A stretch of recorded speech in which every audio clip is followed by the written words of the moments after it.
Good evening. Thank you all for joining us. We are getting started with our open session board meeting. So thank you for being here.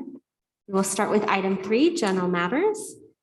Item 3.01, the land acknowledgement statement, which I will read now. We acknowledge that the Franklin-McKinley School District and our schools are located in the Mwekma Ohlone Nation, the sovereign nation and original people of the skies, land, and waters where we learn and work. The Mwekma Ohlone people are the stewards of these lands and of the teaching and learning that comes from and responds to the needs of the land and the people who share it. May our daily lives and work, learning, teaching, and community engagement support the evolving vision of the Mwekma Ohlone for their community and these lands. We will now go to item 3.02, our flag salute. And I know we have our McKinley color guard here with us, so thank you for being here.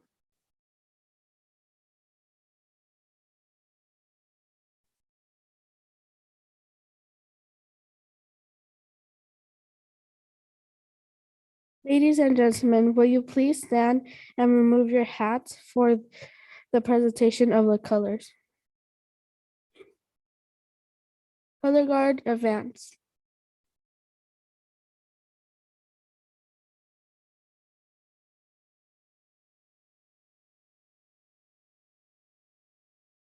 Please join me in the Pledge of Allegiance. Ready, begin. I pledge allegiance to the flag of the United States of America and to the republic for which stands one nation, under God, indivisible, with liberty and justice for all. Prepare the post colors.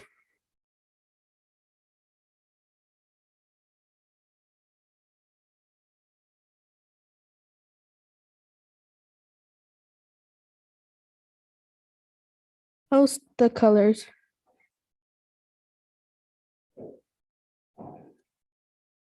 Color guard dismissed.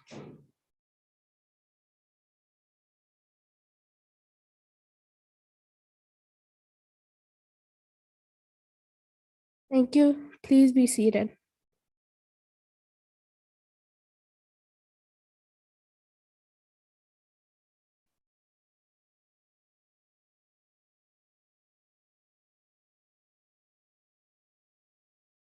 My name is Evelyn Cruz, and I'm the president of Student Council, and I'm in 5th grade. My name is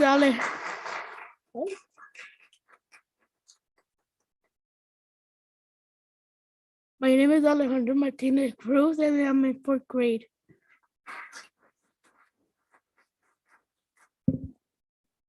My name is Jasmine Velez. I'm in 6th grade and student council journalist.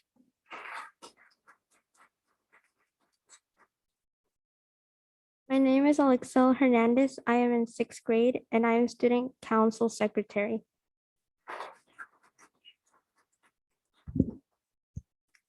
My name is Juan and I'm in 5th grade and I'm student council vice president.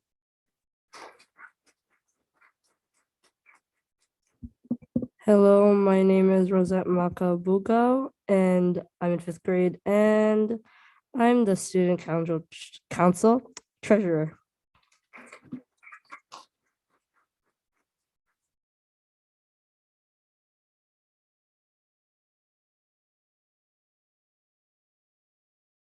We get another round of applause for our McKinley color guard. And thank you so much. Thank you so much to the parents and families and our principal at McKinley for being here this evening. We appreciate it.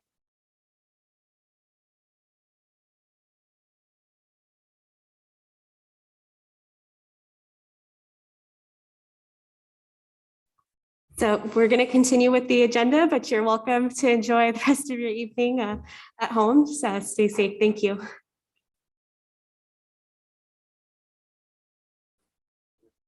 Unless you want to stay, you're welcome to stay, but we understand if you'd have other places to be. Okay.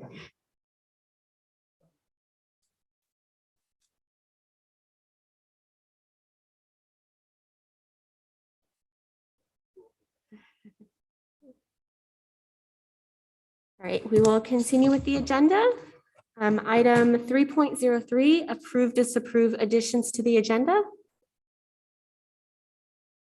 Hearing none, we will move to item 3.04, approve, disapprove order of the agenda. Hearing none, we will move to item 3.05, report of action taken in closed session. Superintendent Cruz?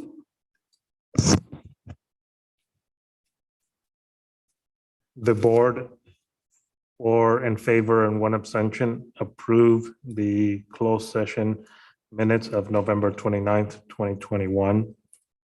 The board also, in a 4 in favor and 1 abstention, approve the OAH case number 2021090042. There are no other actions to report. Thank you, Superintendent Cruz. We will now move to item 4, organizational meeting, the election of the officers. Item 4.01, to elect president. Clerk Rodriguez? Yes, I nominate Tan Tran as president of the board. Second. Right, Second. so, Vice President Tan Tran has been nominated for the position of board president and seconded. All those in favor of that motion, or assuming there are no other motions, okay. All those in favor, please say aye. Aye. That motion passes unanimously. All right, President Tran. Will we, after we're done We'll with the move after elections? we're done, yeah. But I would like to say thank you to Maimona for such a, I know it's a hectic year, but you made it seem so smooth. Honestly, like you did such a great job as a president, stellar in every regards. I'm just hoping I can keep the momentum going. So thank you. You will. Thank you, Vice President Tran. It takes a full team, and I'm really proud and honored to have been board president for this year and really seeing us all work together to help support our district. So thank you. We'll go to item 4.02, elect the vice president. I'd like to move to select Rudy Rodriguez for vice president. Second. Right. Clerk Rudy Rodriguez has been nominated to be vice president of the board. All those in favor, please say aye. Aye. Aye. That motion passes unanimously. Right.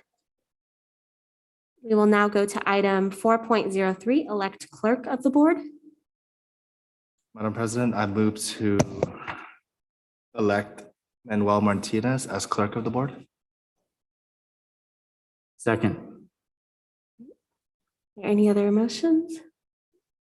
Manuel Martinez has been nominated and seconded to become the clerk of the board.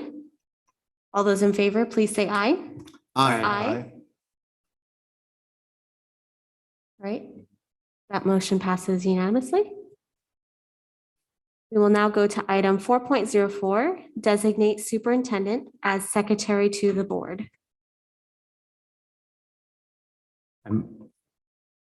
I move to designate Superintendent Juan Cruz as secretary of the board.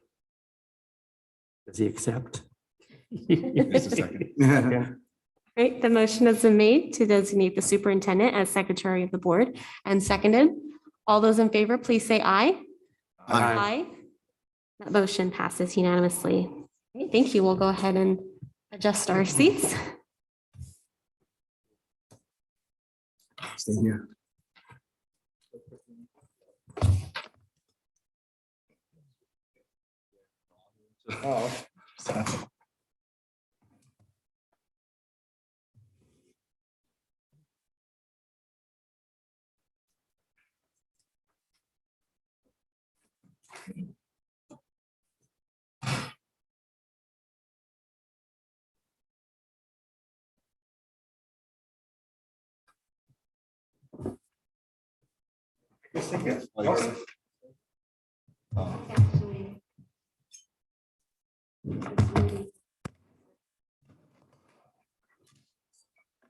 I mean, when you go where I sit.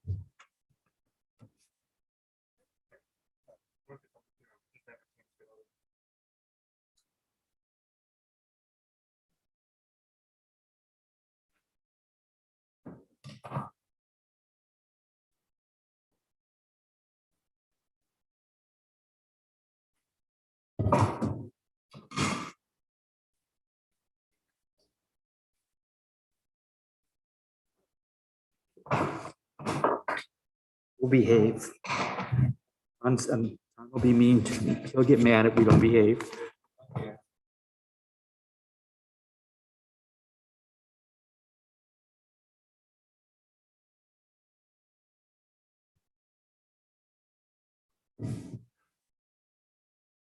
Okay, is everyone settled in? Normally, I think we would usually have a little reception for the board president, the outgoing board president. Pre-COVID? No, it's only when. Oh, newly installed board members, so we have them. Or outgoing board members. Pardon me? Oh. Okay. Thank you so much for that, Mimona, and for such a wonderful year as well. Right. So we will go ahead and start, continue our board meeting, and we will move on to item number 5, oral communications. Members of the public may address the board on any issue within the subject matter jurisdiction of the board or agenda items. Members of the public may also address the board on consent items before the board's consideration of the items. In accordance with Board Bylaw 9323, individual remarks will be limited to 3 minutes each unless otherwise stipulated. No action can be taken on any agenda items at this time. Questions may be referred to the administration or put on a future agenda. Juan, do we have anyone on the board communication? We have no members of the public that are in person. Members of the public are also able to submit in writing for comments to be read into the record, and we have received none at this time. Thank you, Juan. So. Gotcha. Oh, I didn't know that. All right, thank you. So we will move on to item number 6, information, discussion of and/or action items, and number 6.01, local academic data. Amy.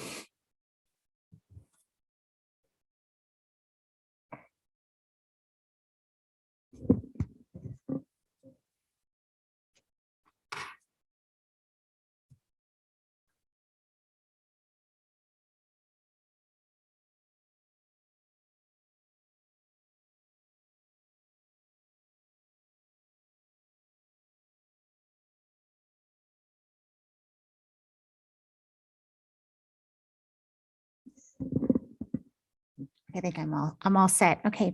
Good evening, President Tran, members of the board, and Superintendent Cruz. This evening, I'll be bringing forward actually 2 snapshots of data. We'll be sharing our spring summative data, as well as giving you an update on our local benchmark data. I'm going to dive in. So just to give you some context, and we talked about this, I've alluded to this in some of my other presentations, but if you recall, during school closures, the CDE gave us some flexibility around our summative spring assessment. So typically we would administer our CASP assessments, which include our SBAC and ELA and math for grades 3 through 8, as well as the CAST assessment, which is our science assessment in, I think it's 5th and 8th grade. And then also our CAW, which is our modified special ed summative assessment that we administer to all our students in the spring. Because of school closures, and also as a result of distance learning and just security, and there was a number of factors of trying to figure out a way that how we could collect how our students are doing in the spring, the state did allow for school districts to use local assessments. And there were some criteria that we were required to meet if we selected that option. So we must make sure that the assessment that we administer is aligned with our state standards. It is available to all our students in grades 3 through 8, and then for secondary schools, grade 11. And then it must be uniformly administered across the grade level, the span, and in district to all our students. And then we're also required to report our test results publicly. So results to parents, the teachers on our school report cards, so our SARCs that will be coming forward in January. That data will be listed in there, as well as bringing it to the board as well. So that's what I am doing this evening. So Franklin-McKinley utilized our STAR-REN, which is our reading and math assessment. And just for the purposes of our spring, we do administer it in second grade and portions in first grade. But just for the spring assessment, I'm only going to be sharing 3rd through 8th grade data that aligns with our summative requirements. This is just, I'm not going to go super deeply into the spring. I want to spend a little bit more time on the fall. But this gives you a quick snapshot of our reading and math scores. So end of year, 3rd through 8th, overall, 40% meeting or exceeding grade level standard in the area of reading, 51% in the area of math.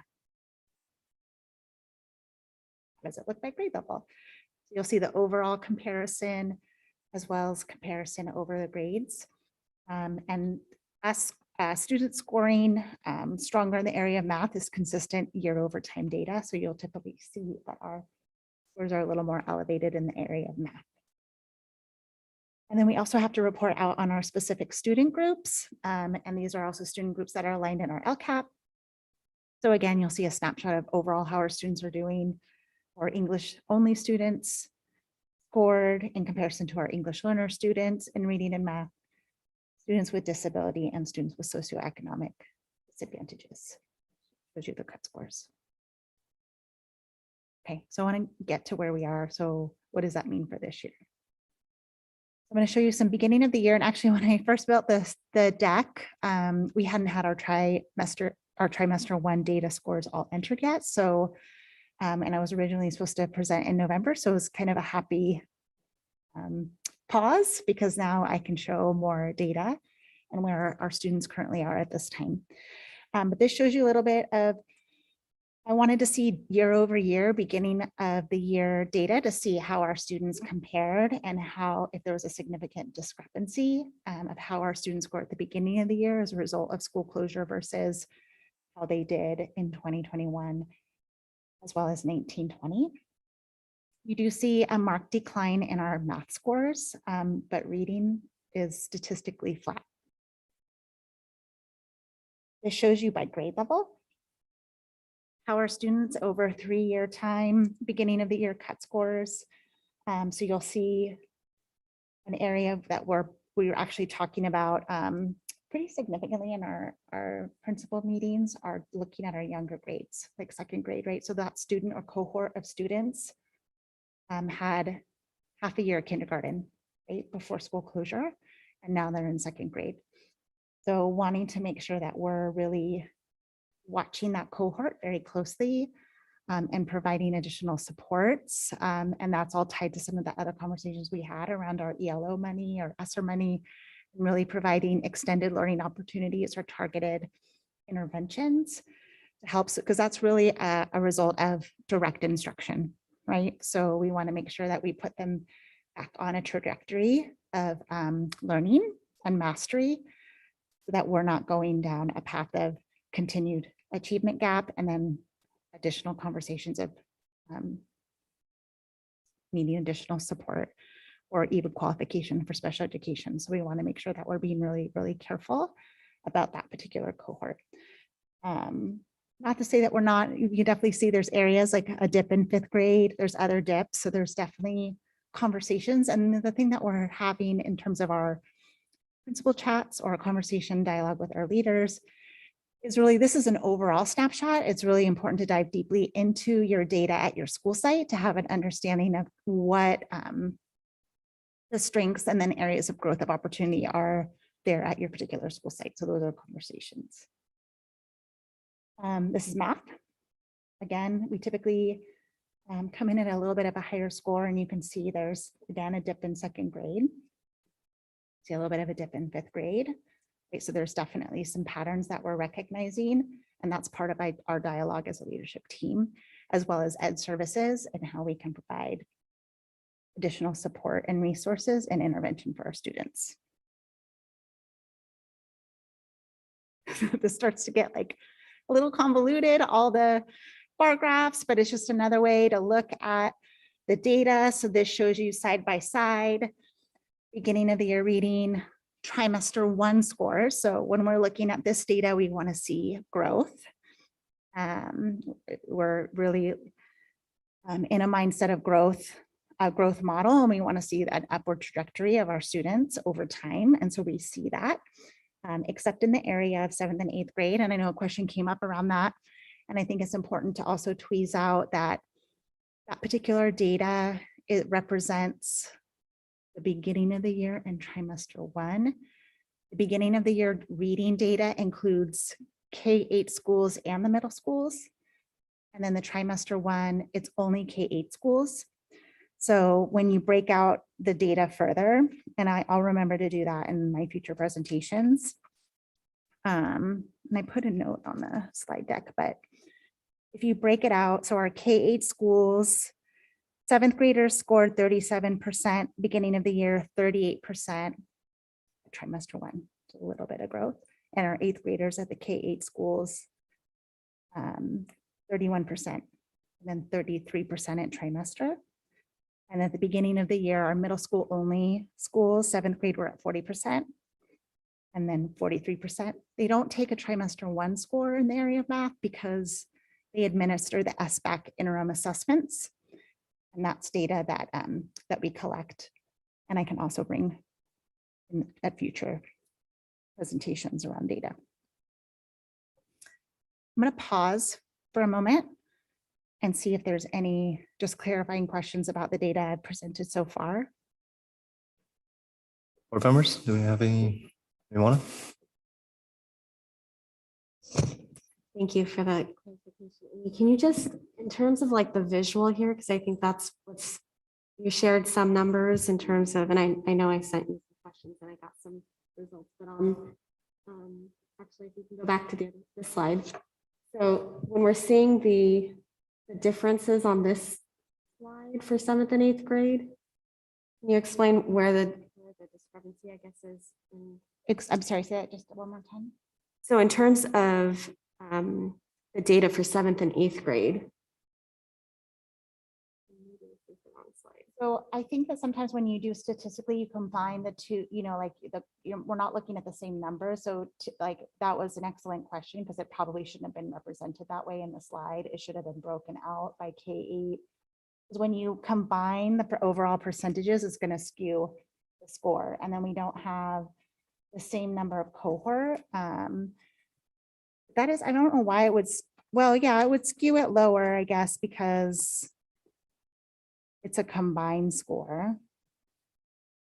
I have to like crunch the numbers exactly, but I can bring that back for clarification. I asked Taylor to also help me better understand that, but I think moving forward, when you're looking at a different set of numbers, it alters how it represents the data because the 7th and 8th grade doesn't include. But you're right, it should say overall 38% in the 7th grade for trimester. I guess I want to be sure that this isn't, I mean, while there are obviously concerns, it just visually looks like there's a more significant dip in for reading for 7th and 8th grade. Yeah. Well, so when you pull the data again, it showed that there is minimal uptick of our 7th and 8th grade in the area of reading. So yeah, that 29% is not an accurate representation. And the 31, it's like 2% off. So yeah, that's not accurate. And that's because of middle schools versus K-8. Because it separates out. So it's, how many, we have 3 K-8 schools.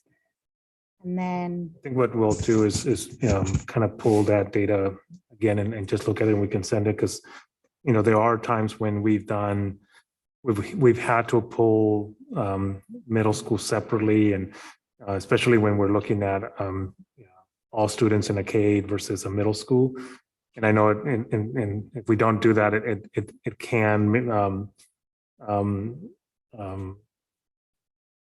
the data may not be completely accurate because of it. But in this particular case, because we're by grade level, that shouldn't have been the case, but it's important for us to be accurate in what we're sending to the board. So maybe Amy, we can for sure go back and just, you know, kind of re-pull the data and make sure that it's what it's supposed to show in terms of the actual numbers between 7th and 8th. What the math piece is accurate in regards to that, you know, we don't do try one for math, so there's no comparison there. from BOY to Drive 1, the same way as in language arts. Because I'm following what Amy was saying in terms of KH versus middle schools, because we've had to pull the data differently for that. But in this case, it wouldn't have mattered because we're just pulling all seventh graders irrespective of where they're at. And so that shouldn't have. Yeah, made so a if the difference. same total number was used for the trimester, it's going to lower the percentage because it doesn't capture all the scores. So like, let's say we had 200 students, we, assessed at the beginning of the year, and then we only assessed 100, but we still used, 200 as the total number. It's going to reduce the overall percentage. So I don't know what the numbers were for that particular column. So I can look over and see. That's fine. I and just just make more or less sure. wanted to also make sure that, for Yeah. anyone who was looking over the presentation or didn't, Yeah. Yeah. for the and then- perception of it also. No, for sure. And not I just think for the it's boards. something that we need to make sure we're, like one said, like really accurate in sharing. I think that really the most valuable conversations we have are site by site, as opposed to when you look at overall district data, it gives you like just a little quick like snapshot, but it doesn't really tell you the whole picture. That where we really want to spend a lot of time is with our school sites and our principals to really understand what it looks like at their particular sites and what are the challenge and what are the successes. So I'll talk a little bit about that with our next steps, but I know we want to like. Yeah, and one of the things that, from the presentations from the principals at the data chats, we saw some bright spots in regards to some of the schools actually showing a greater number of students being at grade level at the beginning of the year than in, prior to COVID. So, that was good to see, but, certainly there's still work to be done. But from those presentations, we could see growth in some areas and some flat, which is, in some cases, in this case, is pretty good, right? Considering what, the last 18 months has been for our students. So we saw some bright spots in there, but there's some things that we still need to sort of dig deeper in terms of where those opportunities for quick intervention so that we can support students that way. Thank you for clarifying. Yeah, no, thank you. So this represents our student group. So you can see another snapshot of, looking at how our students did in comparison, our English learners, how they scored. Social, emotional, students with disabilities and socially, economically disadvantaged in both reading and math to see just where our students are falling. And really, when we look at data from the past, it's pretty consistent in terms of how our students are scoring. And then just another breakdown. This is a lot of data. So look at another way to look at the data, beginning of the year in trimester 1, how our students are doing in the area of reading. So it's a little bit easier to look at. And then math. So it's all kind of the same percentages, just different representations depending on how you prefer to look at the data. And then just a side note on grade level 1, they only take the math in trimester 1, 2, and 3. So that's why you only see that one representation of data in first grade, because they have another reading assessment that they are able to use. They can use ESGI or NSGRA. Okay, so next steps. And I added a little bit more to this. This is from the original document. So we kind of think about next steps. I think about it in 2 buckets. I think about it in terms of our data next steps, like what's the work that we're doing around our data and collecting data, analyzing it, and progress monitoring. And then the other side is like ongoing support and training. So I have the slides kind of broken out in 2 pieces. I probably should have put at the top of this that this is all under MTSS. So everything that we're doing is under our multi-tier system of support, and it's all integrated. So when I think about data, I think about how does that integrate with our MTSS process. It's hugely important because it's how we collect our benchmark data on our students, and then also use progress monitoring to see how students are responding to intervention. So our next kind of formal benchmark collection is trimester 2. And that'll be in March. So we'll continue to analyze that. We had our principal data chats in November, and that was really nice to just get a baseline of where principals are with their site leadership team, as well as looking at their data and starting to identify targeted goals for this year and beyond. We will do a follow-up data chat with them in April, and that's going to be really centered around helping them focus on a target area, and our targeted area is structured literacy. So really looking at how we're supporting our teachers and our students in the area of literacy, and doing a deep dive, and then looking at what data we're collecting for our progress monitoring to see if students are responding. And then the other piece of that of just looking how we're regularly integrating data into our roundtable conversations. We meet monthly as a principal group, and really centering all of our work at looking at student data. So that's kind of that data lens, and then also building leadership capacity of having those conversations with their site leadership team, as well as their departments or grade level teams around how do you look at the data, what does it mean, and what do we do next? And then ongoing training and support. All MTSS focused on tier 1, looking at instruction with the lens of acceleration and equity. So part of that MTSS work is our cohort 1, that we have 5 school sites that are working with our partnership to build team capacity in the area of MTSS. They're looking at UDL, Universal Design Learning Strategies. They're looking at the CASEL, the SEL frameworks. They're looking at instruction, and they're looking at student data to make significant impact and gains at their school site. So that's the work that we're doing, and we meet monthly as a team. And then today was our first leadership team meeting with our principals that are part of that cohort to design our roundtable leadership, MTSS development, as well as what data we're going to continue to look at, and how do we narrow our focus and our commitments grounded in both integrated SEL in our academics. And then just separately in terms of the ed services academic side of the house, we continue to have a partnership with Santa Clara County Office of Education and working on our curriculum maps in mathematics, where we have ongoing foundational literacy training that we're offering.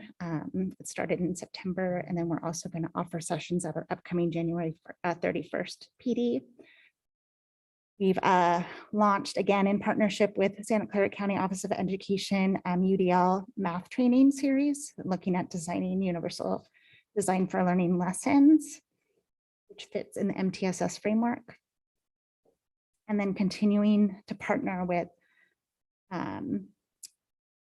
with our student wellness department to make sure that we're addressing the social emotional needs of our students in an academic setting. And then we're also looking at ways that we can continue to build out our extended learning plans. We have a number of school sites that have launched their intervention and extended day programs, whether before school or after school support, in ways that we can also be creative in light of limited human resources in order to interrupt and accelerate our students' learning. And yeah. Thank you so much, Amy. Board members, do you have any questions? Woody? Thanks, Amy, for the data. I'm just curious, and I would like to see a breakdown at site level as well in the future. Maybe include that in there. Maybe we don't have to go through every school site, but maybe a few of the strong ones, a few of the more challenging. And then when it comes to these scores, the testing, are there other districts using this system that we can compare to? STAR, REN? Yeah. Not really. I mean, it's, I do think they have like a national norming system. And so we can look at. That's what we've used before, hasn't it? We've used their. So yes, and actually we may be able to upload our data where we belong to the core group of districts that actually set up a system outside of the in regular accountability program. And so they've let us know that they have other districts within the consortium that are using StarRen, and that we will be able to upload and do some level of some comparability within their analytics. So Okay. we'll be able to see that.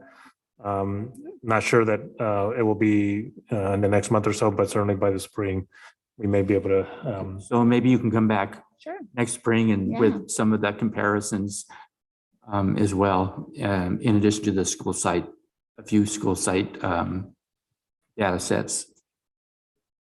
That's it. Thanks. Well, thank you. Thank you, Amy, for the presentation. Do you mind pulling up slide 12? I just want to understand, because there seems to be either some missing words or kind of just, maybe I just need to understand the graph a little bit better. When we're looking at reading beginning of the year and reading at trimester 1, I'm assuming that these percentages are talking about students that are meeting just basic satisfactory levels. Is that what that is? Oh, yeah, sorry, it's meeting or exceeding. So meeting or Yeah. exceeding. Mhm. Now, when we're measuring reading at the beginning of the year, is the standard that's being reflected here what we would expect kids to be at the beginning of the year of the grade that they start? Or is that, do we hold them to kind of like we're measuring where they're at the beginning of the year to see where they would be at the end of that Yeah. school year? Yes and no. So yes, it is a snapshot on trajectory of mastery by the end of the year.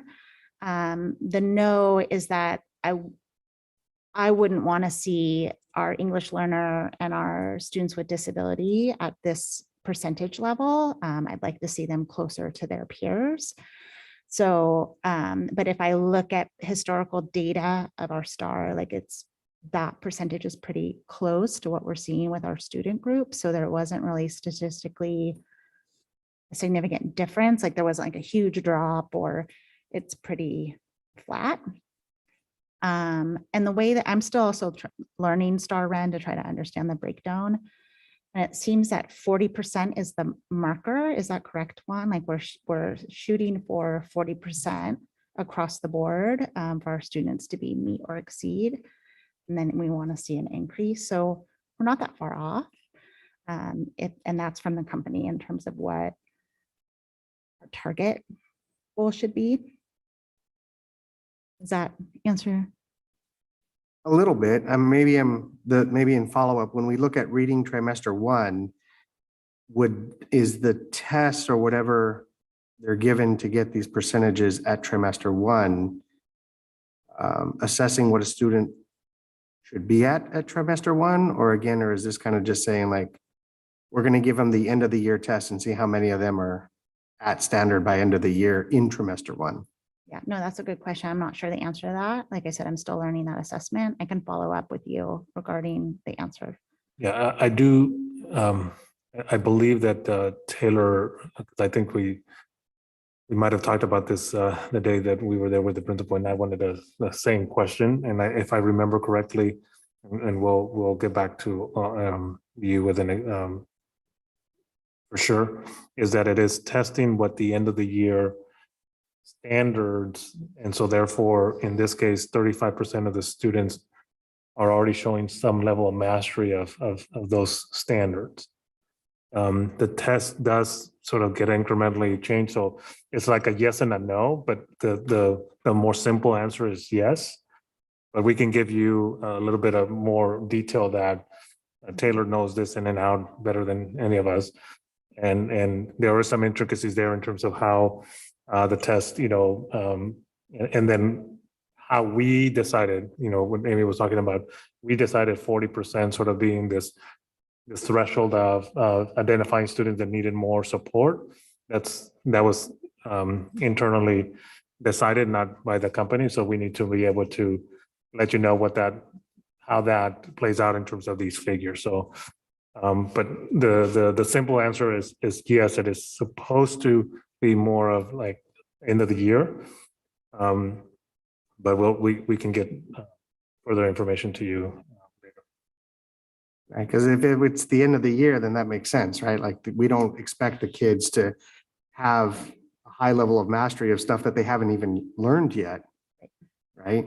And maybe that this data doesn't necessarily tell us kind of where they're at the beginning, other than this is kind of just reflective of how good kids are doing kind of prospectively, what we would expect them to be mastering at the end of the school year. Well, and part of that, right, if we think about just the Common Core standards, they're not new standards. They're just spiraling and getting more sophisticated and you know, more rigorous as the grades go up. So there's no, you know, there is, you know, reason to believe that students that are doing well from grade level to grade level, they are going to come in already sort of mastering some of those standards, right, that are, you know, for that grade span for that year.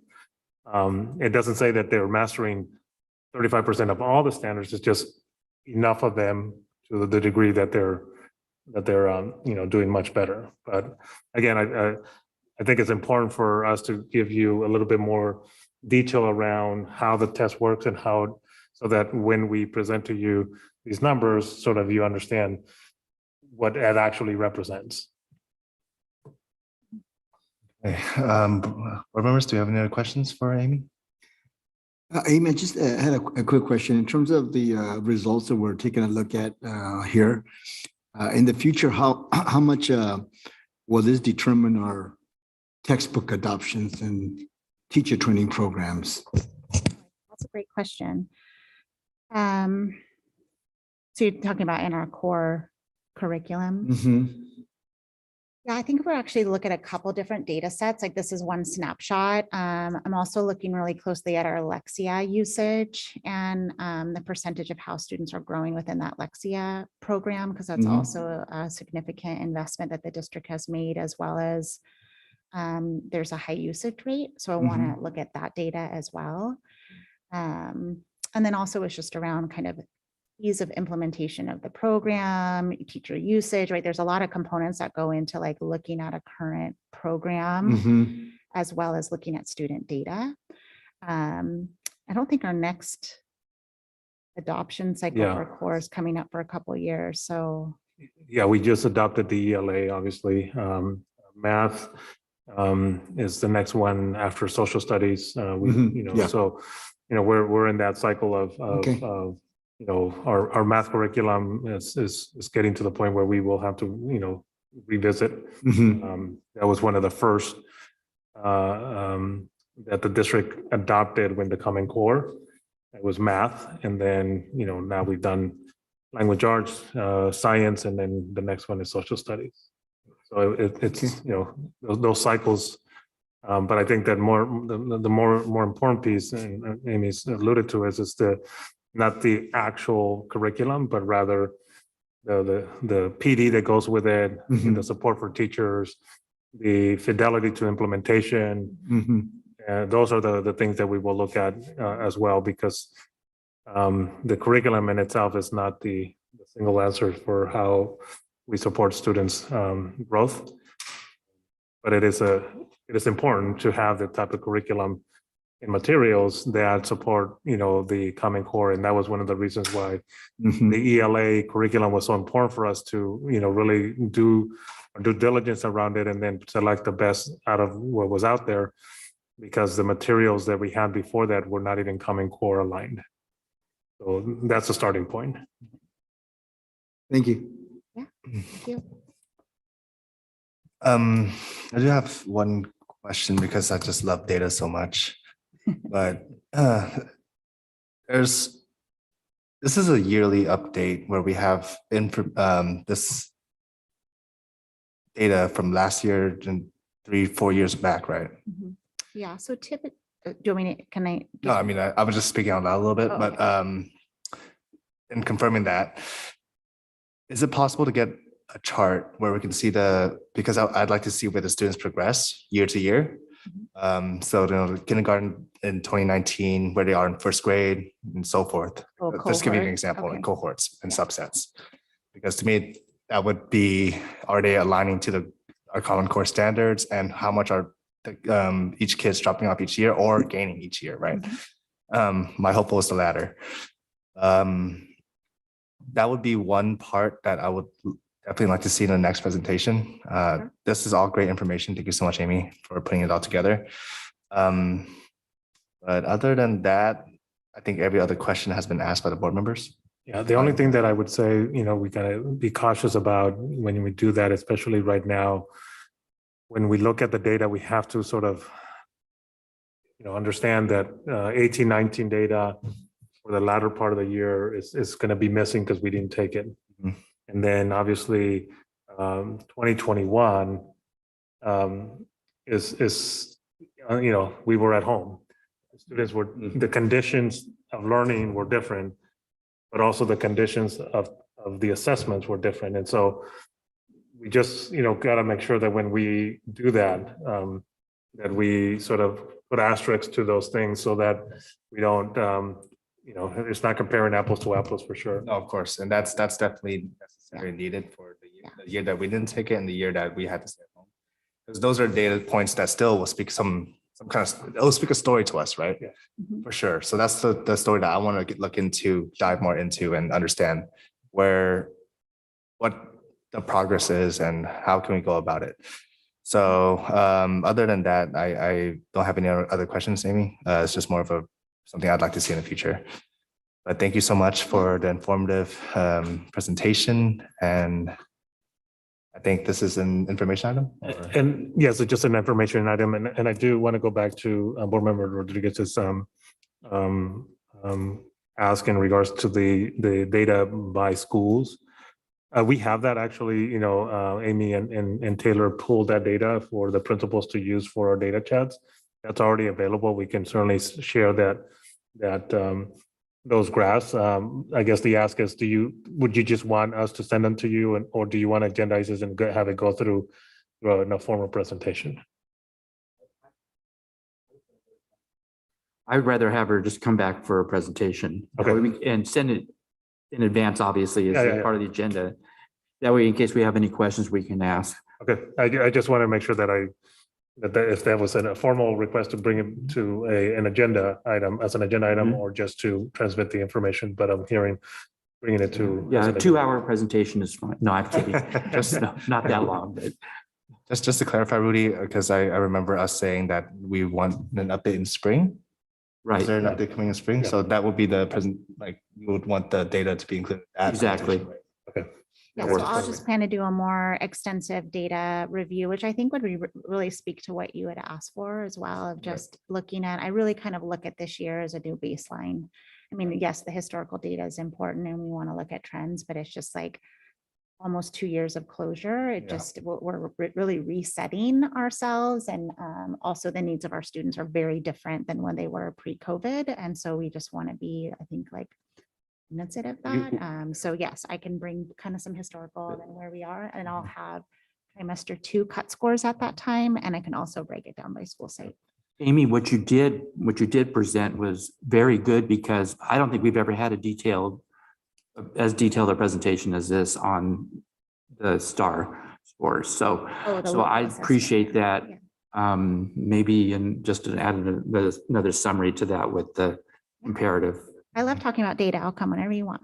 You and Tom then. So just another one too, because I know we're kind of asking for a lot when Yeah. it comes to data, but I like what Jason does with his presentations, where we have so many charts and data and things like that, but we have an addendum at the end, right? So you can include some of those in the addendum if you feel like you don't want to go over some of those, but it's just be nice to have, just so that we can refer back to it in the future. Yeah, absolutely. Okay. Well, thank you so much, Amy. Yeah, thank you.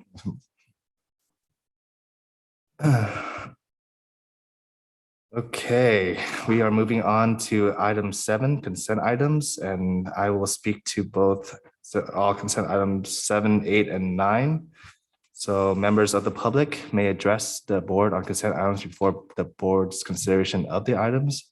In accordance with board bylaws 9323, individual remarks will be limited to 3 minutes each unless otherwise stipulated. Is there anyone that would like to speak on this one? Okay. Board members, is there any items in 7, 8, and 9 that you would like to pull from consent items? Seeing none, I will accept the motion for item 7. Move to approve items 7.01 through 7.05. Second. Items 7.01 through 7.05 have been moved and seconded. All those in favor, please say aye. Aye. Aye, and that's unanimous. Moving on to item 8, consent items over 25,000. I will accept the motion from any time. Move to approve consent items 8.01 and 8.02. Second. 8.01 and 8.02 have been moved and seconded. All those in favor, please say aye. Aye. And that is unanimous. I vote aye as well, sorry. Item 9, construction items. I'll accept the motion at any time, board members. Move to approve item 9.01 through 9.05. Second. Consent items 9.01 through 9.05 has been moved and seconded. All those in favor, please say aye. Aye. Aye, and that is also unanimous. Okay, moving on to item number 10, action items. 10.01, personnel report. Vice President Rodriguez. So there is no addendum, so I move to approve the personnel report. Second. Personnel report has been moved and seconded. All those in favor, please say aye. Aye. Aye, and that is unanimous. Moving on to 10.02, board members took a few minutes to review this, and I'll take a motion whenever you're ready. Mr. President, I move to approve item 10.02. Second. 10.02 has been moved and seconded. All those in favor, please say aye. Aye. Aye. Abstain. 4 ayes and 1 abstention. Moving on to 10.03, Educator Effectiveness Block Grant. Amy? Thank you. Good evening. I'm bringing forward the Educator Effectiveness Block Grant. Our prior Board of Education meeting, I went over as an information item and presented the background for the Educator Effectiveness Block Grant, as well as the criteria that we're required to implement. Money that has been allocated to our site. So Franklin-McKinley has a total allocation of, you'll see a little over $1.6 million. And then there are 10 criteria areas, and the plan has focused on 3 particular areas: area 4, social emotional learning; area 7, language acquisition; and then area 9, ethnic studies. And the plan is attached. So this evening I'm bringing it forward. Recommend the Board of Education approve and adopt the FMSD Educator Effectiveness Block Grant as written. Thank you so much, Amy. Board members, do we have any discussion on this? Question, did we solicit any type of feedback from our staff or families on this item? Can you say that a little bit? Did we get any feedback on from staff or families on the development of the focus areas? Yeah, so we, I'm trying to remember, I don't. So it went to ELAC, I believe, and you had SAC. This is sort of the framework we will get when we actually get into selecting the topics and the specific things of the professional development. That is when we will engage staff. Sarah routinely does send out surveys to staff about where are some of the topics that they are looking for professional development. We get some feedback through our curriculum and instruction committee that is composed of teachers from each site. So this sort of is the big bucket general framework of where the funds will be, but not specifically on some of the topics. Other than the ethnic studies, the others are just broad buckets of PD and so forth. So there will be other opportunities. Yes, because this is, remember, this is a 5-year So this just outline of sort of our ways that we attempt to spend, $1.6 million. Okay. Thank you. Rudy? So to further clarify, this is fluid. It can be changed and updated and revised as we go through the years. So yeah, so that that's why it was sort of very, quite general in these buckets. And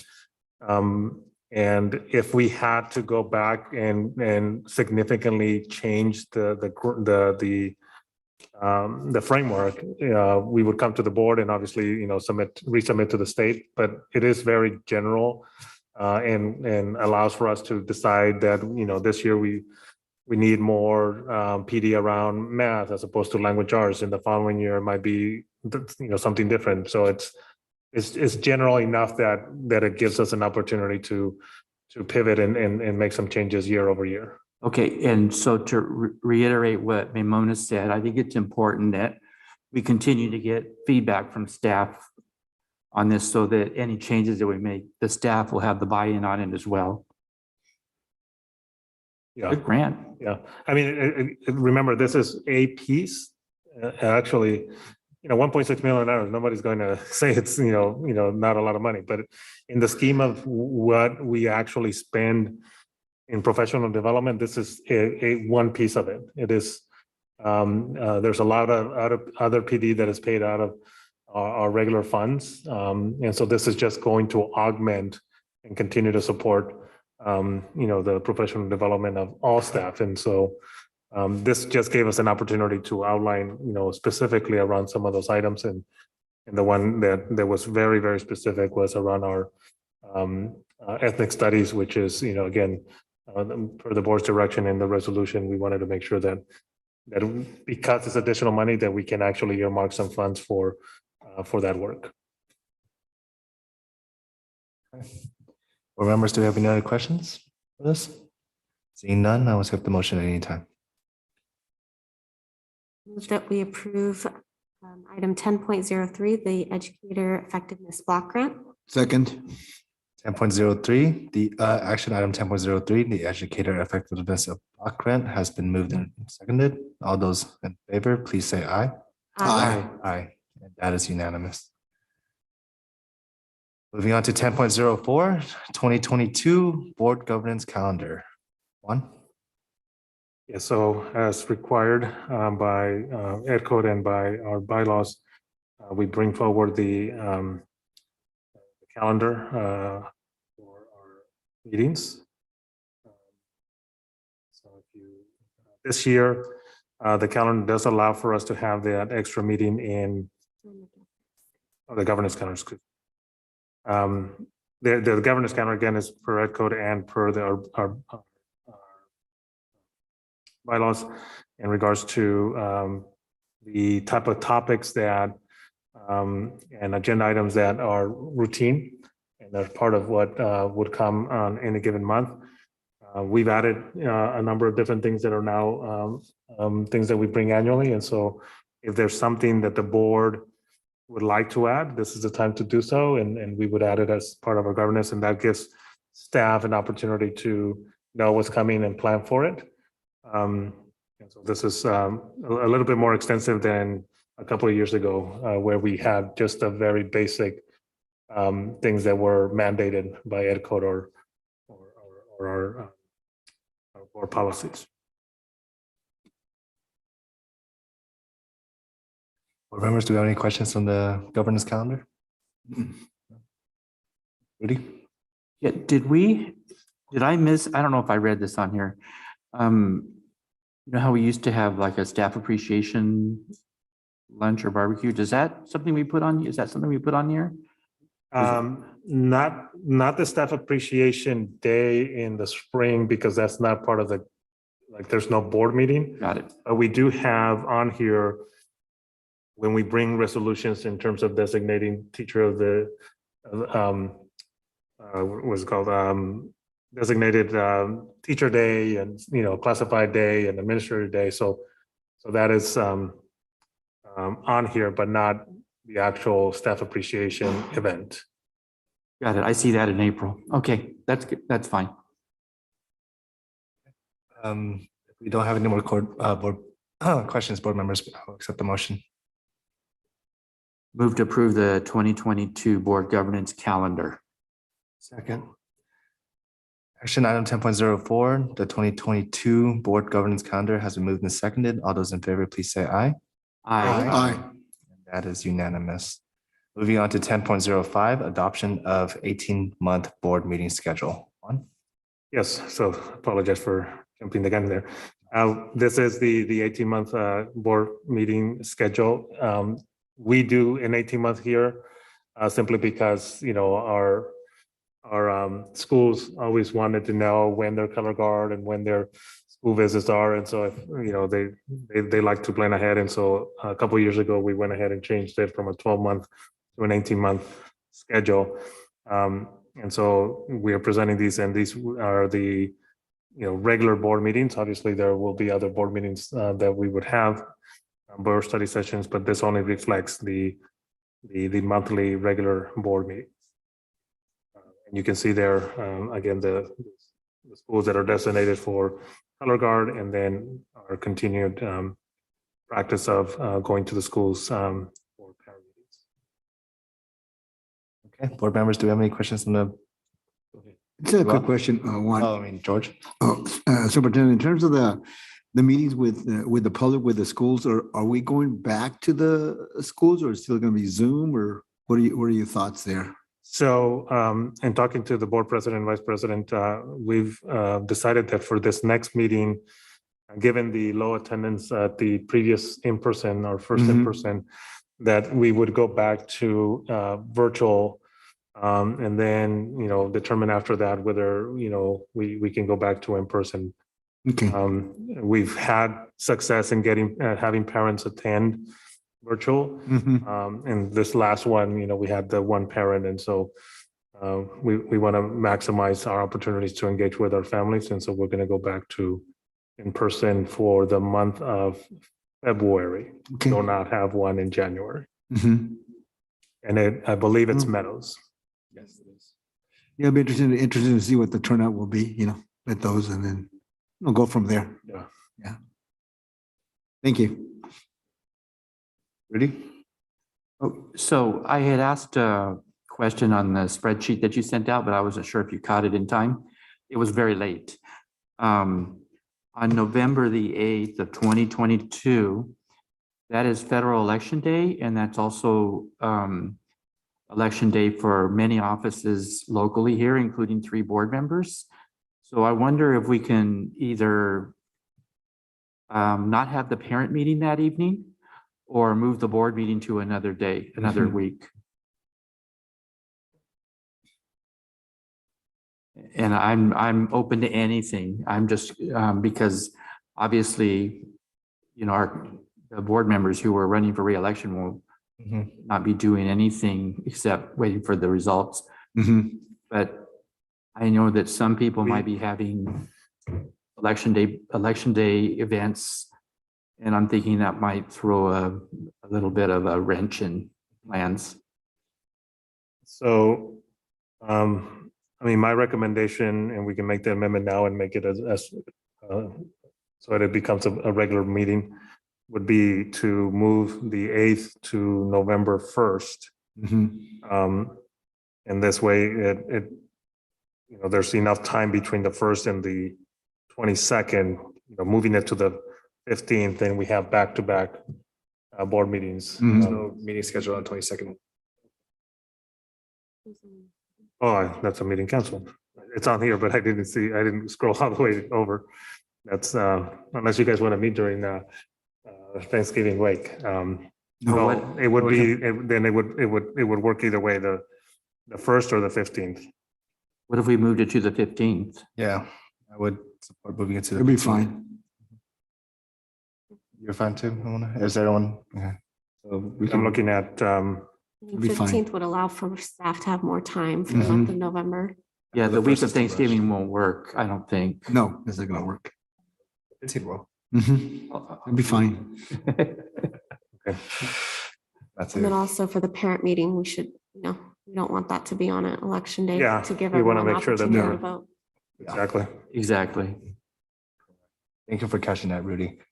Yeah. And you know, we went through it, and for whatever reason, I thought the election it's always the first week in Tuesday, but it's because the 1st is Tuesday, it goes to the next. I agree. I had to look it up. So Yeah. And it wasn't until later in the afternoon today, so that's why I didn't say anything earlier. So let's, if somebody can make it a motion to amend what was published and make the November 8th now in November 15th, and then we can capture that. And those would be considered our regular board meetings. So I don't have any more other questions, so I don't know if you want to ask any other. Board members, do we have any remaining questions on this topic? No? Yeah, Rudy, you can. So I moved that we approve the 18-month board meeting schedule with the amended date, moving the board meeting on January 8th to January 15th. November. I mean, yeah, November 8th to November 15th. Second. Is there a second? Second. The action 10.05, the adoption of the 18-month board meeting schedule with the amendment has been moved and seconded. All those in favor, please say aye. Aye. Aye. Aye, and that is unanimous. And thank you, Rudy, for catching that. So moving on to 10.06, sunshine proposal for the agreement between Franklin-McKinley Education Association and the Franklin-McKinley School District. Annette? FMEA gives official notification of their intent to negotiate Article 1, agreement, Article 3, compensation, Article 4, hours of employment, Article 5, leaves, Article 6, assignment, transfer, and early retirement, Article 7, safety conditions, Article 8, class size, Article 9, evaluation from the FMEA and district agreement. It's recommended that the Board of Education accept FMEA's proposal without comment at this time. Okay, no comment indeed. Board members, do we have anything to say on that? If not, then I'll accept the motion. I move on item 10.06 that we accept the sunshine proposal for the agreement between Franklin-McKinley Education Association, FMEA, and the Franklin-McKinley School District. Second. The sunshine proposal for the agreement between FMEA and FMSD has been moved and seconded. All those in favor, please say aye. Aye. Aye, and that is unanimous. Moving on to 10.07, sunshine proposal for the agreement between the school district, FMSD, and FMEA. Annette? The district gives official notification of their intent to negotiate Article 5, leaves, Article 8, class size, Article 9, evaluation, Article 12, organizational security, Article 13, negotiation procedures, and Article 20, peer assistance and review of the Franklin-McKinley Education Association and Franklin-McKinley School District agreement. It's recommended that the Board of Education accept the district's proposal without comment at this time. Thank you, Annette. Board members, do we have any? I'll accept the motion. We approve item 10.07, the sunshine proposal for the agreement between the district and FMEA. Second. Action item 10.07, the sunshine proposal for the agreement between the school district and FMEA has been moved and seconded. All those in favor, please say aye. Aye. Aye, and that is unanimous. Moving on to 10.08, resolution number 2021-43, board compensation for a missed meeting, member Sanchez. Yes, so we bring this forward. Board member was absent on November 29th and has to be approved. I'll accept the motion anytime, board members. Move to approve resolution 2021-43, board compensation for a missed meeting. Second. Resolution number 2021-43 has been moved and seconded. All those in favor, please say aye. Aye. Aye. Aye, and that is unanimous. 4 ayes and 1 abstention. Moving on to 10.09, fiscal year 2021-2022 first interim report. Jason.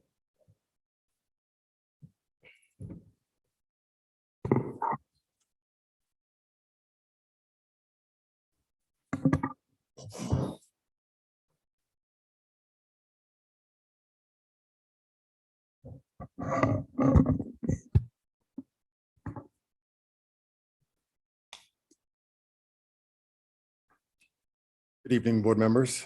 Tonight, I'll be presenting the first interim for fiscal year 21-22.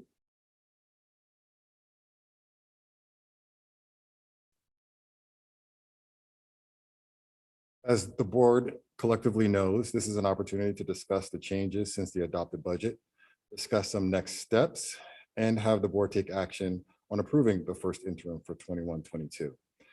This will allow district staff to provide an update to the board for the first interim, as well as allow district staff to submit to the county the actual first interim report. The county will review that information once it's approved by the board and submitted, and then the county will send that information to the state. Of course, they'll ask some questions here and there to have more information on what were in our assumptions to make sure it makes sense. And hopefully they will approve our first interim as well. As I progress through the presentation tonight, please ask any questions you may have or save it till the end.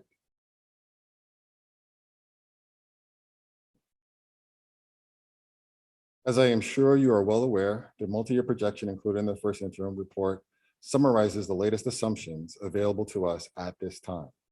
These assumptions include the state adopted budget, trailer bill language that has a financial impact on the district, updated salaries based on employees hired since the start of the year, positions that have been updated or opened that need to be filled, and also carryover from prior year. There's also included in the first interim update, updated to federal, state, and local funding sources based on what has been received or has been apportioned to us. We also update enrollment numbers as well as the ADA, average daily attendance, based on trends that we are seeing. Lastly, we do updates on how funds will be received and expended in the future years. So year 2 and year 3, which is year 22-23 and year 23-24.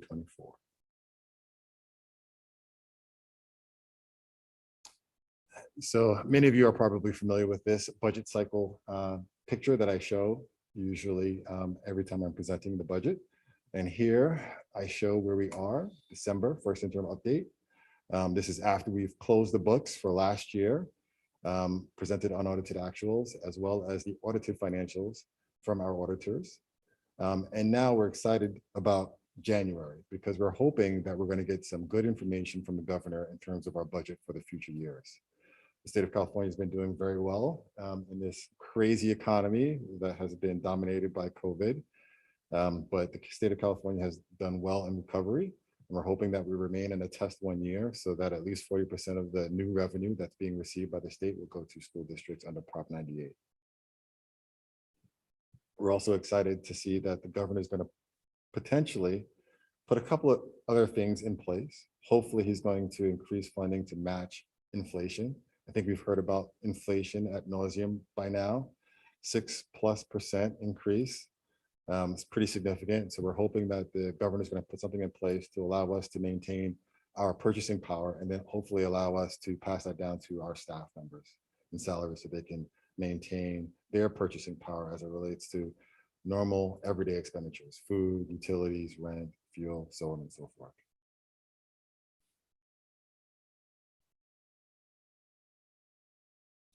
This slide here summarizes some of the more significant changes between the adopted budget and first interim.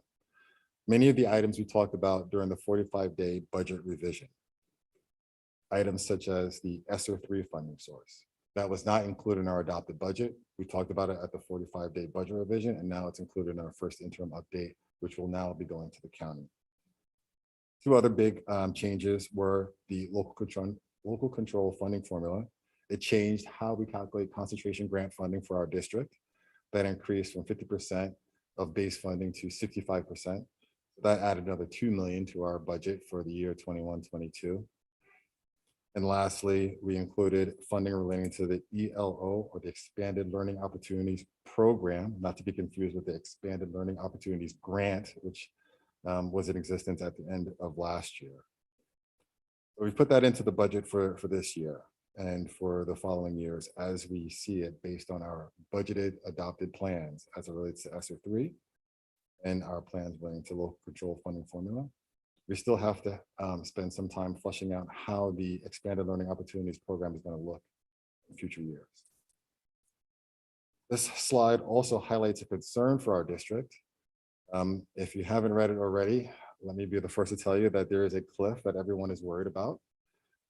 If you haven't heard, the last few years, we've been funded on 2019-20 ADA, not current year ADA, not last year's ADA, but 2 years ago. So in in our particular situation, in which we are a district that is declining in enrollment, our funding sources have made it relatively flat. When they actually changed the formula back to looking at the greater of this year or next year, we're going to see a significant decline. Because in year 2019-20, we had 6,800 approximately enrollment. We are now at 6,100. We haven't seen that hit in our LCFF. We will see it in 22-23 if there are no changes to the funding formula. There is talk about using a rolling 3-year average to help soften the blow so that there isn't such a cliff in terms of lost funding under a local control funding formula. But if nothing changes, we're looking at almost a $5.4 million change or swing, downward swing in LCFF funding. Since there hasn't been any change in the law and the way the formula works, we have to go with what we know as of today. Sorry, Jason, I have to interrupt you there just because if I don't ask this, I might forget it. But how does it make sense? Like this graph is based on what you've known right now, but in January, when a state budget is proposed, this could potentially change. Correct. Okay. Correct. And so if we have time, we'll try to do a separate presentation on the governor's general proposal. Most likely we won't have time until the second interim. And that's when we'll have our first chance to really dive into what does that proposal mean for us as a district? Of course, it's a proposal. It's not what's adopted by the state. Right. As we know, there's a May revise as well. But we'll try to use that information to update our second interim. And then as time progresses, make more updates. Yeah. So on this slide, Jason, you mentioned that LCFF funding is a funding cliff. Now, did I hear you say that a lot of other school districts receiving LCFF are experiencing the same decline in enrollment as well? For those districts that have declining enrollment, they're going to see a cliff as well. So, and that's why they're thinking of making it a 3-year average rather than going year to year. Correct. Okay. Correct. Thank you. Yes, pretty much most districts in the state of California are going to see this cliff. So that's why there's a lot of talk right now in Sacramento about doing something about it. Doesn't make it better, but I mean, at least they're talking about it. So there's a good chance that there will be some changes. Thank you, Jason. Yep. Of course, in the first interim, we know that things are going to change, as we just discussed. I wanted to highlight some of the bigger pieces that are not included in the first interim update. We don't include the impact of negotiations that have not settled yet. That's primarily FMEA and any type of adjustment for management. Obviously, we don't know what an economic downturn is going to look like with maybe Omicron or something else that may happen. We don't know if there's going to be another stimulus package. We talked about that recently. And there could be additional money coming to school districts under the infrastructure bill. There could be additional funding just because the state of California's economy is really, really strong at this point in time. So we'll see what happens, and we'll put that into the budget once we have more information. Again, I mentioned already about the ELO program and how we need to make sure that we properly cost out and build a plan that's robust and benefits our students and our staff. And as always, I put my little caveat in here. We don't know exactly what the future holds for FMSD, but the multi-year projection will change. And so once we have that information, we'll provide that to you.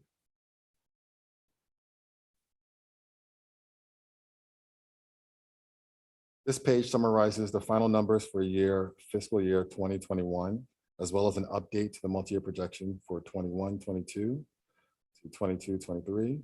And sorry, the last column has a typo, 23-24. The big takeaway from this slide is that we are meeting our 3% required reserve in the third year.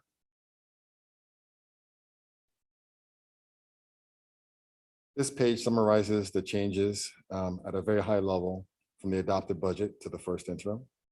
The biggest takeaways here is that the ending balance has remained essentially the same between the adopted budget and first interim, but there have been large swings in the components. Go into those changes in the next few slides. So this page summarizes our revenue change between the adopted budget and first interim. Almost 17% increase in revenue. And the lion's share of that increase relates to the federal revenue as well as local revenue.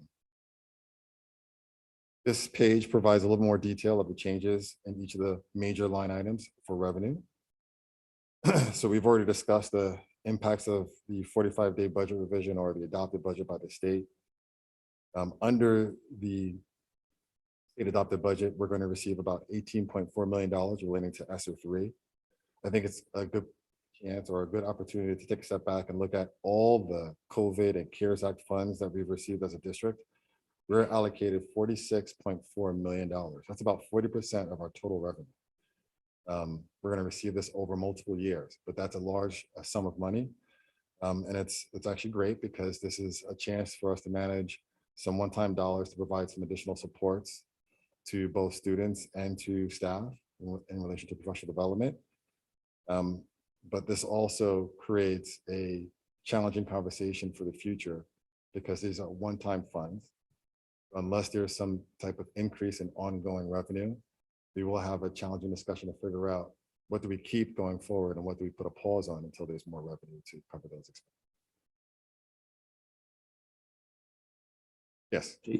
Just a quick question, kind of on subject, but kind of off subject. Yeah. Do charter schools also receive this one-time funding as well? And how is it calculated for them?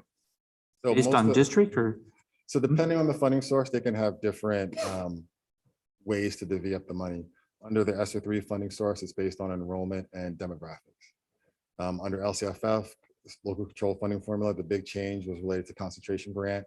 So that's based on demographics, how many English learners, those who are eligible for free and reduced meal plans, foster youth, so on and so forth. So it varies, but it's usually based on demographic information at each of the district levels. Also on this slide, again, I said the big share was federal revenue. There's also a big share relating to local revenue. Local revenue consists of continued partnerships with Packard that helps support our choral program. We also receive money from applied materials through the corporate challenge. We also have money coming from the county under the universal access pilot. We did get some one-time funds from First Five that we never had to actually utilize relating to our PODS program. But now we're going to pay off that. So that money is showing up in revenue this year. And also some money relating to schooling. We have a lot of different partnerships that help support our programs. And that shows up in local revenue if it's from a local source, opposed to federal, state, or LCFF. All right, I just saw another typo. It says LCCF instead of LCFF. I apologize.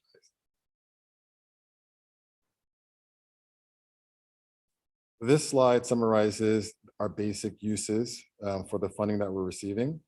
The big takeaway is that 80.5% of our funding goes to expenditures relating to classified, certificated, and benefits for all, both management and non-management staff personnel. Said another way, many of our one-time funds are being used to pay for full-time as well as part-time staff, as well as a lot of third-party support services. Of course, again, this is being paid with one-time funds, so when it goes away, it's going to be an interesting discussion. Yes. Yeah, Jason, the benefits for all portion of the pie graph, 25%, is that factoring in STIRS and PERS increases? Yes, that includes STIRS and PERS increases for this year based on staff that have been hired and any open positions that we may have. It also includes health and welfare. So yeah, it includes all of the benefits, the statutory benefits that would be out to employees. And at what point do we also factor in step and column automatic increases? Have those been factored in now, or are those like future increases that we'll be expecting later? So any type of step and column increase that's going to happen in this particular year is presented in this particular graph. And obviously when we have our year 2 and our year 3, that also includes step and column. Thank you.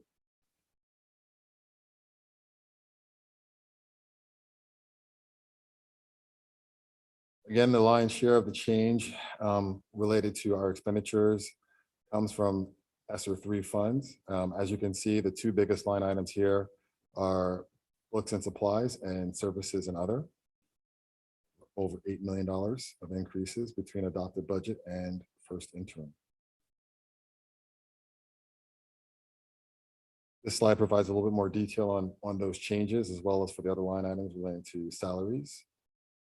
But again, for books and supplies and services, a lot of those expenditures are surrounded by tech refresh, upgrades, additional filters, making sure air quality is appropriate within our buildings, PPE, hand sanitizer, masks, supporting supplies for PD, intervention. We're starting a winter camp for this winter break. That's included in there as well. Independent study program supplies.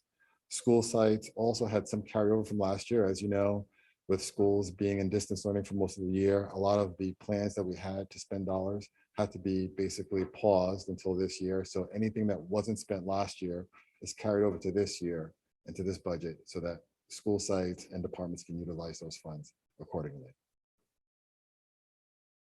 In addition to those, we also have expenditures relating to curriculum piloting. We do have a K-6 pilot, K-6 science pilot, 7-8 social studies, and TKK pilots that are going on right now for this year. We also cover expenditures for expanding our choral program. So that's going to show up in services and other also other after-school programs with Little Heroes and other organizations like that. We also have music enrichment that's showing up in here, science camp, and we also have some one-time funds relating to the mitigation of learning loss for special education specifically.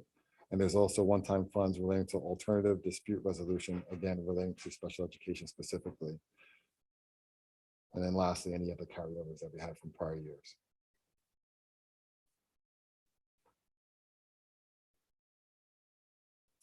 This slide here summarizes our ending fund balance as of June 30th, 2022. And what I wanted to do here is highlight the unassigned reserve of about 13.6 million. This dollar amount is earmarked for several things. One of the biggest things is managing our cash flow and our deficit factor or deficit projections for the next 2 years.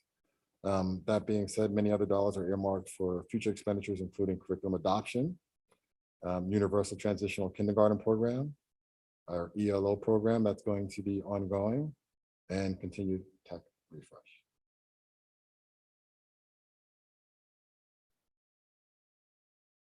So in terms of next steps, this is a big action item for the board. We are recommending that the board approve the first interim with a positive certification, which means that we can meet our current obligations in this year and the next 2 years. Once that's done, we'll submit that information to the county. Once that's done, the county will review it. We'll ask us some questions. We'll go through that with them, and then they will submit the information to the state. Of course, there's other key milestones or timelines that are coming up. And again, the biggest one is finding out what the governor's budget proposal will be for year 22-23. And at this point, I will open it up for any additional questions you may have. Thank you so much, Jason. Board members, do we have any questions on this? Anyone? Jason, on slide 7. Yep. And looking at like the transition from 22, well, you know, it says 2020 to 23, but it's supposed to be 24. Yeah. So, Sorry, it's like a little bit of a delay. can you explain? I mean, I know it's because it's one-time funding, but the drop off from the beginning balance of 2022, 23 to 24, that 10, like almost 10 million there. Is that? Yeah, you're right. It's one-time fund. So unfortunately, we have some cases in which the money is being received this year and we can actually recognize it as revenue, but we're spending it in future years. So you don't have the offset of the revenue. But obviously it's one time in nature. So that's going to continue to decline as we utilize all of our one-time funding. But in terms of like that start almost 10 million, is that because we're not making cuts earlier on, or we're just spending the money and not? I mean, I'm just trying to understand how why it's so drastic there. Yes, because we're spending the money in the year that, you know, we've already recognized the revenue. So yes, you're going to have deficit spending of 9 million in year 22-23. And then yes, if we are not going to make additional budget cuts, because this doesn't include any new budget cuts for the year 23-24, then yes, we're going to continue to spend at a higher rate than the money that we're bringing in. So obviously, yes, there's an opportunity to make adjustments, but again, I know it's hard. It's a tough job trying to make budget cuts, because usually when you have 80% of your revenue, 80% of your expenditures relating to staff, you're talking about people. And then also we have a lot of uncertainty, right? We don't know what the governor is going to do in the future year. So at this point in time, I didn't think it made sense to put in additional budget cuts, because we're going to hear some hopefully good information from the governor that's positive and can change the outlook in the future years. Thank you. For Any other questions, board members? No question, just thank you, Thank you. Jason, for that You're welcome. report. To tag on to what Mimona said, or asked, Jason, I'm still trying to wrap my head around why we're forced to do a multi-year projection when they don't give us a multi-year budget. There's no answer to that. I don't expect an answer to that, but I mean, these are currently, this is the ed code, so we have to meet ed code. I mean, that's the bottom line for us. And I usually, obviously, from a state standpoint, they want to get an idea of like what our district's thinking, because that's 40% of the state's budget. They need to have an idea of like, what is your long-term plan? Without having a plan or even an inkling of what you're going to do next 2 years, you could be setting yourself up for some big surprises. And planning has a runway, as I would like to call it, for us to make adjustments. And so this is our runway. This is how we can say, okay, this is what it looks like potentially. What can we do to avoid crashing or taking off? Yeah, and I would say, I mean, this board, has done that when we saw, those future years out in regards to the deficit, right before we had all this infusion of one-time money. And, we took some interim measures, over the last, 3 years prior to COVID, where we sort of trimmed around the edges, and then, in some places where it did hurt. And I think it set us up to have this kind of budget, even with the dramatic increase of one-time funds, where we are not talking about reductions. We're actually talking about where we can increase services. Right? It's a different place to be than we were 2 years ago. But when we are looking at one-time funds, there's that potential of the cliff, and so we'll have to be mindful of that, and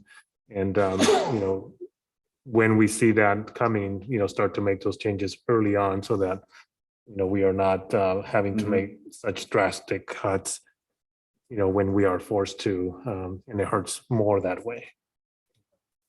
understood. Oh, thank you. Board members, do you have any remaining questions for Jason? If not, Jason, beautiful presentation. Thank you for the data and the explanations of every change. Awesome. Thank you so much. You're welcome. You're welcome. Okay, and this is information only as well, or is it? Oh, it's an action item. Right. Mr. President, I move that we approve the 2021 to 2022 first interim report. Second. 10.09 fiscal year 21-22 first interim report has been moved and seconded. All those in favor, please say aye. Aye. And that is unanimous. Congratulations, Jason. Moving on to item 10.10, reporting on delegating authority to take necessary action to protect students and staff from the spread of coronavirus. Juan? Yes, thank you. Just a real short report. We are today. You might have seen a communication that went out. Working with Valera in regards to doing everything we can to promote the COVID testing that we will have on January 3rd through the that week of the 3rd.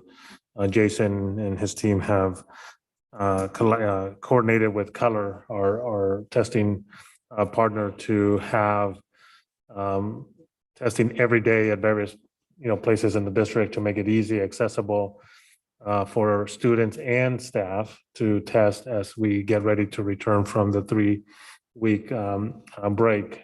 We want to as much as we can, sort of this layer of protection, right? As and make people feel more comfortable that, we're doing these kinds of things to protect the well-being of everybody. So I encourage everybody to, if you're talking to staff or students, families, that, we make a point of, highlighting that as, something that we ask that they do. It's free, it's accessible. And again, trying to make sure that we do everything we can as we return.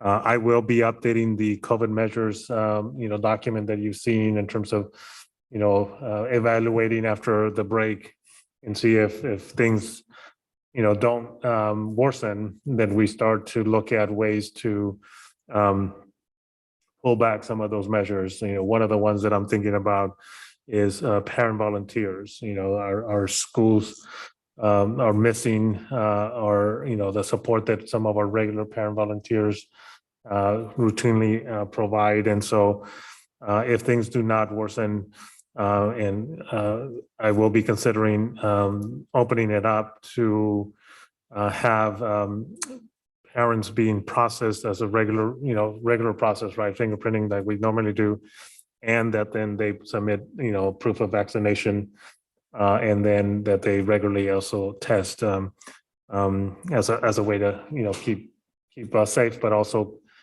provide that support that schools need. So I think that, again, if things continue to be the way they are now, that it's time for us to sort of open the doors for some of those things that we normally have. But we'll see what the December break brings in regards to this Omicron, situation and just in general. So I will keep the board updated on that. That's it. Thank you, Juan. Anyone have any questions for Juan? Just a quick question. One, have we had any reported cases of the new variant, the Omicron virus? Not that we are aware of. We have had quite a number of positive cases over the last week. And it's been sort of a busy week last week and into this week. But we are not aware that any of those positive cases have been with this new variant. Does the test tell you what variant it is? No, the public health, obviously they test some specimens of positive cases and not all of them. We wouldn't know. We are just told that it's a negative or a positive case, not what variant it might be. Okay, thank you. Anything else for you? Tana, Oh, they want to. in terms of, I know we have gotten some updated data on our staff vaccination rate. Have we followed up in terms of, because I'm assuming that's based on if someone hasn't submitted proof, then we're assuming that they're unvaccinated. Is that? That is correct. If we have no proof of vaccination, even if they are vaccinated, we are treating them as unvaccinated, and they are required to submit a negative test weekly, as opposed to the rest of the staff. We are testing every other week. So again, anybody that does not have has not submitted proof of vaccination, we're treating them as unvaccinated. And so in terms of following up for those that we don't have proof, have we engaged in that process already? So I know that Annette can probably answer this a little bit more, but we are following. The law still doesn't require that they, so I'm not sure, to what extent we can force the issue, but Annette, did you want to add anything to it?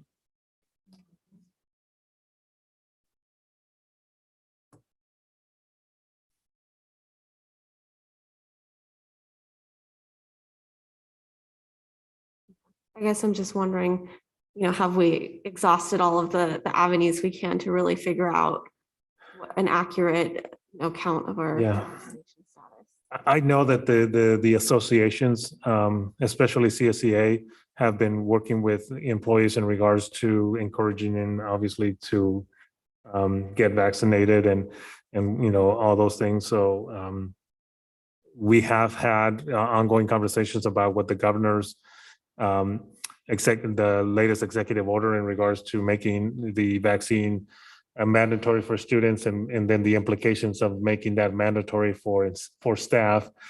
There was some concern that it might be January 1st, and whether we were ready for that, and that's not the case. The most likely scenario is that this would be in place for the 22-23 school year.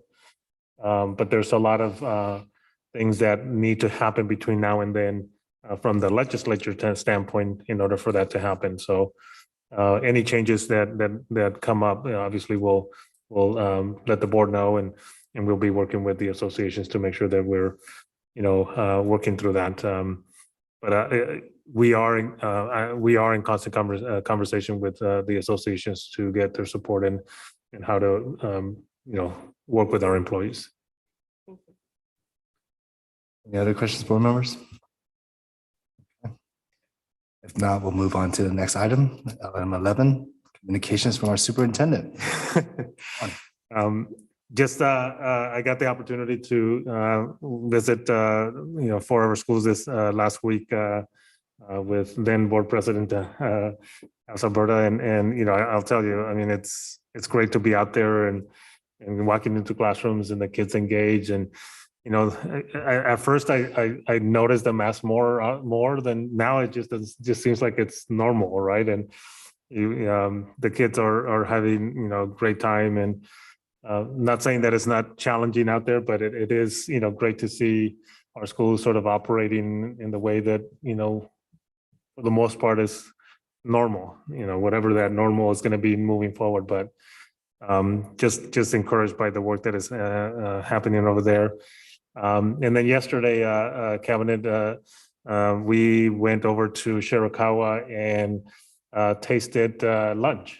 One of the things that we've committed to is we're going to go out and taste the lunch that we're providing students, so that we can see for ourselves, what the quality, what the taste, and I'll tell you that the chicken Alfredo was really good, restaurant type food, and I told Jason that I wanted to make sure that it was what the students were eating, and not that they prepared it just for us. It's right off the line, and we're going to be testing, and they're bringing other products that they're going to the students are going to taste as well, and we'll taste it, and we'll when it's not good, we'll make sure that we know that, and people know that, and we can make our lunch the best we can for our students, so that they can eat, right? I mean, we want them to eat every day, and so this is sort of what we're committed to here in the district. Thank you, Juan. We certainly did not have chicken Alfredo 16 years ago when I was in this district. So. What a change.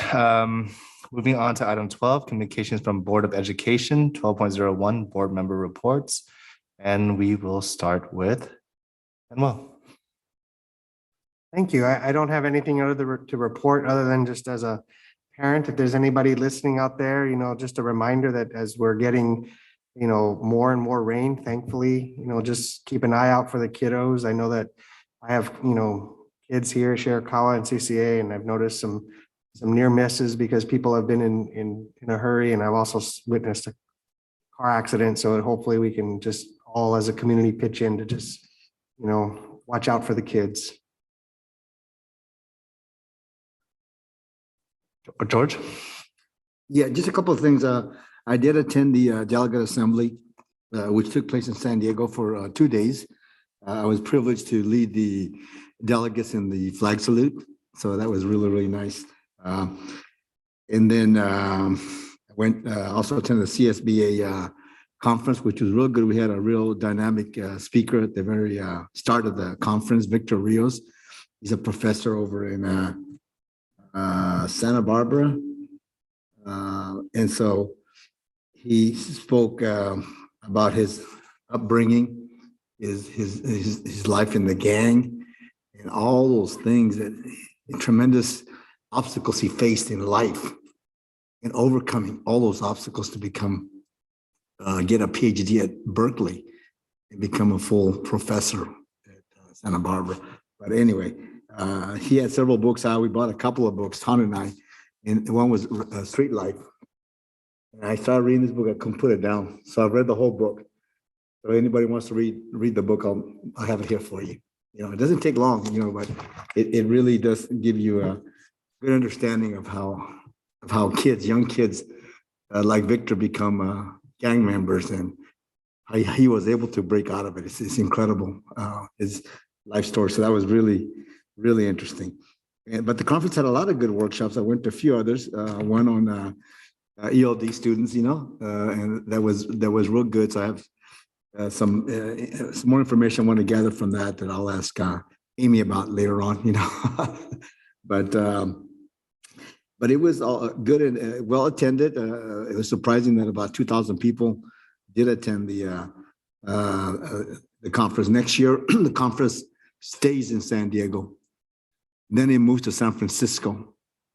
Then it goes to Sacramento. They always plan 3 years ahead of time, you know, with the conference. So anyway, so they nominated me to be on the annual education conference committee. So here I am involved again with another committee. So that'll be for next year. It's about 10 members of us that are working on the conference. And the other thing that I finished up with a charter commission, which had like 31 meetings. Real quick, Maya nominated me to finish off the term of another individual who served about attended half the meetings, but a job took him to Sacramento, so he had to quit. So myself and Rick Calendar were the individuals from District 7. And real quick, I guess my biggest contribution, myself and Jose Posadas from the who works with the city of San Jose, was to bring forward a proposal, voted 14-7, that we bring 4 more council members on board and make it much more closer to what it was before. So anyway, so that was kind of exciting. We'll see how far this goes. It was supposed to be presented to the board today, but it was moved till later on, about 2 or 3 more weeks down the line. So we'll see what comes of that, you know, for those 4 extra council members. So we shall see. And anyway, I'm still working. I've worked for 4 months now, so I don't know how much more I can work. I think I have about 1 more month to go before they cut me off. But anyway, that's my report. Thank you. Thank you for the report, George. Mona? Thank you. As Superintendent Cruz mentioned, him and I were able to visit 4 school sites this past week. And so I just want to share a couple of quick highlights. I know this isn't nearly everything that these school sites are doing, but it was just absolutely incredible to see just how hard the students and staff and families are really working. So at Hellier, I learned a lot more about the trauma-informed school focus that they have there, and how they're really trying to focus on the mindsets of students and giving them the support they need, especially, you know, throughout this pandemic. At Ramblewood, it was really exciting to see the safety protocols in the form of student posters that were displayed throughout the school, like things like keep your mask above your nose and wash your hands more frequently, and just an incredible job by the school social worker there.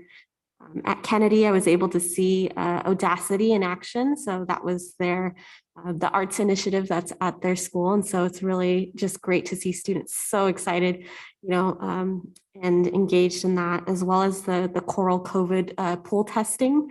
So really seamless, really smooth for the students that have opted in. They actually go from classroom to classroom. And so it's more seamless in terms of making sure we're minimizing disruption to instruction. And then finally at Dahl, had the opportunity to check out their wellness center, which is so well utilized. They actually need a schedule now because of how much students want to utilize that space, which is really exciting. And then also just wanted to share, I was able to speak at the Santa Clara County Board of Supervisors meeting today. They had a referral to support reliable high-speed internet access, and that was unanimously approved, which means that's focusing on expanding fiber optic broadband connections throughout the county at sufficient speeds. And it was also prioritized for our most vulnerable community members. So it's really exciting in terms of long-term infrastructure development and support, that beyond this pandemic, we see those types of supports, especially for our students and community members. And other than that, I just want to wish everyone a safe and restful winter break and holidays for those who are celebrating those as well. Thank you. Thank you so much, Mona. Rudy? Yes, I think that we should all thank Mona for her great job as president, as board president this past year. You know, I think you did an excellent job based on with all the challenges that we were facing, like Tanya had said earlier. So I also want to thank you for the good work that you did throughout the year. And in addition to not just doing your job, but also bringing up issues such as the Digital Equity Coalition that you were a part of, because that's a very important issue in our area, being a economically challenged area, and providing expanding broadband services.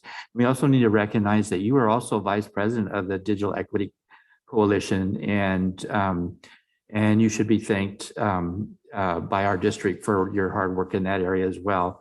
I did see the email announcing that it was a unanimous vote to pass the item by the county supervisors to expand broadband services to areas like ours. So we're certainly going to benefit from the hard work that you did on that coalition. So thank you so much for your services in that. And then also just happy holidays to everybody for during the break. I know some of us don't get breaks, but some of us do. So enjoy time with your family and treasure those moments. Thank you, Rudy. As for myself, I attended the CSBA annual conference in person this year, and very well attended conference, like George said, very exciting speaker this time around that I felt was very relatable to me and my group of friends and where we grew up and how we grew up. So seeing such an engaging speaker really brought me back and be like, yeah, this is the reason why I'm on the board. This is the reason why I continue doing whatever I need to do to make sure the students have all the right tools they need to succeed. And a gentle reminder that not all, whatever label we put on kids is the label they're going to be stuck with for life, right? So it's just a very sentimental, meaningful way he put that his opening speech together. Other than that, I do wish the entire district staff and all the board members, cabinet, a happy holidays, and get ready to go into a relaxed mood for a little bit before the new year starts, and we're gonna get right back into it. So other than that, that is it for the board member reports. Moving on to 12.02, agenda item requests. Board members, do we have any agenda item requests at this time? Seeing none, we'll move on to future business where we have none. Item number 14, future meeting dates. Board members, you can review that there. And item 15, closed session. We don't have anything to go back to, so I will entertain adjournment at this time. Move to adjourn. Second. A motion has been made to adjourn this meeting. All those in favor, please say aye. Aye. Aye. Meeting adjourned.